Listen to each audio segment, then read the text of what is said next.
rare, they're expensive, and they're highly collectible. I'm of course talking about Sith figures. Now in today's video, we're going to be taking all of my Sith Lord figures and ranking them from worst to best. Before we do that though, I would ask that you maybe consider liking or subscribing the video, because we do a lot of videos like this, and we're currently at like 200 subscribers, almost going up to 3, so let's see if we can get there. Anyways guys, let's get into the video. Alright, so here's all of my Sith figures. Now taking a look, you'll notice we've got some guys that aren't actually Sith, like Savage or Ventress, but I'm counting them anyways because they're Darksiders and the Grand Inquisitor and whatnot. So, looking here, I think there's a few obvious Sith we're going to have to take out of this running right away. And that is going to be this Darth Vader right here.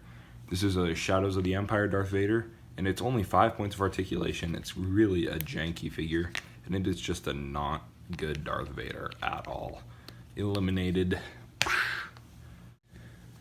The next figure I think I'm going to have to take out is pretty much the same situation as that one. This Power of the Force 2 Darth Vader. Now this is actually a good Power of the Force 2 figure for Power of the Force 2. Has a removable helmet, which is the only Darth Vader I have that has that feature, and it actually has wrist articulation on one of the hands, and this hand can come off like it did in Return of the Jedi. It's a good figure for its time, but it just does not hold up to the modern figures. Now, I think the next answer is still pretty obvious, but after this one, it's going to get a little bit harder. Of course, I'm talking about the Grand Inquisitor. Now, this is a Rebels figure, and it's another one that only has 5 points of articulation. Obviously, with everything else here being pretty much fully super articulated, the 5 POA figures are not going to fare as well. This thing would have to have some amazing sculpts, amazing paint apps, and amazing detail in order to stay and run against some of these fully articulated figures, and it just doesn't. Eliminated. So now we're in the top 10, and this is where things do get a little bit trickier. And I didn't actually think about this video ahead of time. I wanted it to all be genuine on the spot. But now that I'm looking at them all, I think the next figure that we're going to take out is probably this Darth Maul right here.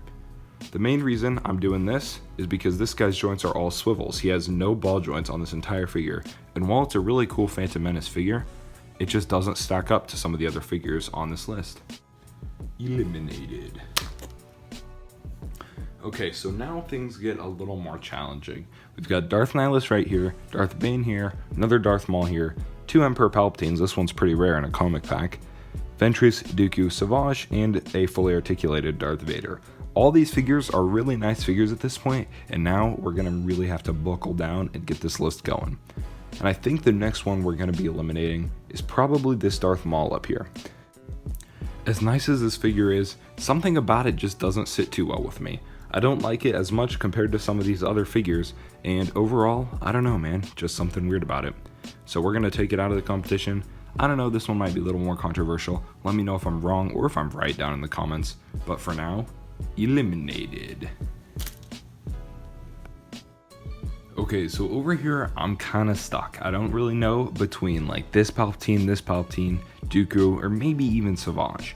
I'm kind of leaning towards Palpatine, maybe Dooku, but I think in the end, I'm probably going to go with Dark Empire Palpatine. This figure is actually a really phenomenal figure, and it's a very rare comic pack figure. Now the reason I'm voting this guy out is he actually doesn't come with a red lightsaber, and we just don't see this guy in the movies or anything, and Dark Empire is just very questionable. And really not a whole lot to do with the figure, but I still think that figure's better, so putting it in the elimination pile. Next up, I gotta call it Count Dooku. I was thinking about taking out Emperor Palpatine here, but this Dooku figure is just a little bit worse. Disregarding the hand that I lost when I was like 5, this figure is actually pretty good. Issue is, compared to the Palpatine, he doesn't stand up that well, and that's literally the only reason that he is taking out below. Even though I love this Clone Wars animation style, it just doesn't hold up against the Palpatine. It may be controversial, but that's how I feel. Eliminated. Okay, well, initially I was going to take Palpatine out right here, but then I kind of started looking at it, and honestly, I think this Palpatine is going to stay in for just one more person, and we're going to be taking out Savage Opress instead. Now, this is another really cool Clone Wars animated style figure, but I just think, man, I don't know, man, that Palpatine's just pretty cool. You know, this guy doesn't have ankle articulation, which definitely goes against him, so I said fully articulated earlier, but he's actually not fully articulated. And just the fact that the figure doesn't come with Savage's iconic double-bladed lightsaber, and it came with this thing instead, drops it down below Palpatine. So this guy is eliminated. Well, I think I probably projected what's coming next pretty obviously. We're going to be taking out Palpatine boy here. Now, as cool as this lightsaber is, and as cool as this figure is, he's got some issues we need to take a look at. First of all, this hood does not come off. Okay, it comes off a little bit, but normally it comes off with his head, and this Palpatine face just looks really strange. It looks like a combination between an old Palpatine on one side and a young Palpatine on the other side, and I don't know why, but that's kind of weird. Now, this figure is also wearing Jedi robes under here, but that are black, and I don't think Palpatine ever wore anything like this. This is literally Jedi robes, it's just black. So, since Palpatine never wore this, and the hood doesn't kind of come off that well, and it comes off with the head pretty much every time, except for the one time I was showing you guys, I'm going to be calling this guy eliminated. He did make top 5 though, which is impressive. Up next, all 4 figures are really, really solid figures. All these guys are pretty much fully articulated, but I think the next one coming off the list is going to be Darth Bane. This is another one coming off partially for his accessories. Bane never used a purple lightsaber. It was always red, and it always had a curved hilt, just like the one Asajj Ventress uses. Another qualm I have with this figure is this plastic cape. It doesn't bother me, so to speak, but I think it could have looked a little bit better as a soft goods cape, because now you can kind of only have this guy in action poses. And overall, I think he's just not quite up to par with some of these other figures. Again, another one that may be controversial, but that's how I feel. Well, we have made it to the top 3, and initially when I was looking at these figures, this was not really who I expected to make it in here. But I think the next one I'm going to have to eliminate is probably going to be Ventress. As much as I love this figure, and this is a really phenomenal Clone Wars figure, it's fully articulated, this whole thing comes off so you can kind of have her in different ways she looked in the Clone Wars, and both her lightsabers actually link together. Now these two don't, because it's another situation where I lost her lightsaber, and I somehow got another Count Dooku one. I think I might have accidentally stolen it from my brother, accidentally. But when they linked together, that's super cool. This figure's got a lot of great features, but I think it's not quite as good as the other figures that are still left standing. Now we're on our top 2. We've got Darth Vader, the most iconic villain in the entire Star Wars franchise, and possibly in the entire movie industry in the entire world, and Darth Nihilus, Lord of Hunger from the Old Republic. This Darth Nihilus figure has some really awesome features, such as under this mask, his face, he's fully articulated. I love the poses his hands are in, I love his plastic cloak, I love his cloth cape, with all the holes in it and whatnot. And overall, this guy is a phenomenal Sith Lord figure. His only real issues are you can't really pose his legs in an action pose. They're kind of just stuck how they are, just because of that plastic cloak.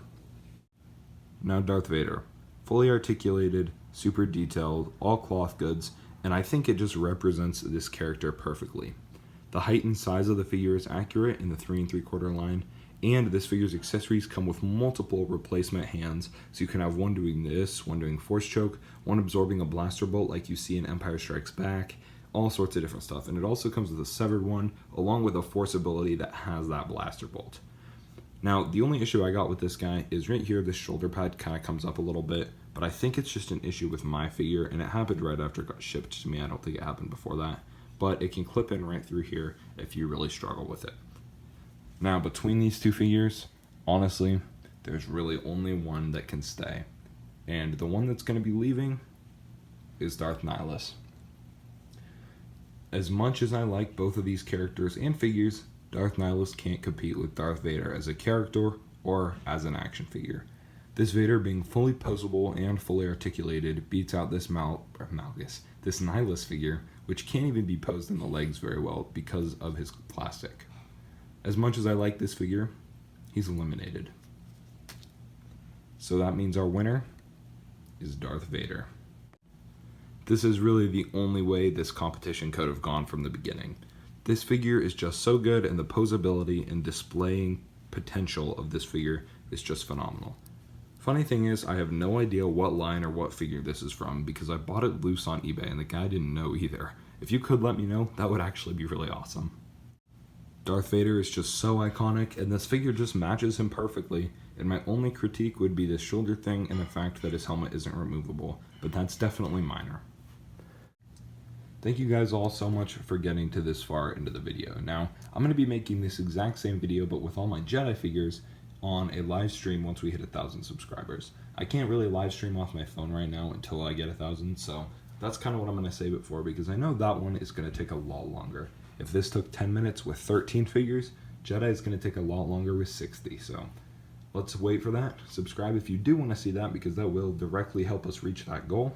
And overall, may the Force be with you always. Stay safe, guys.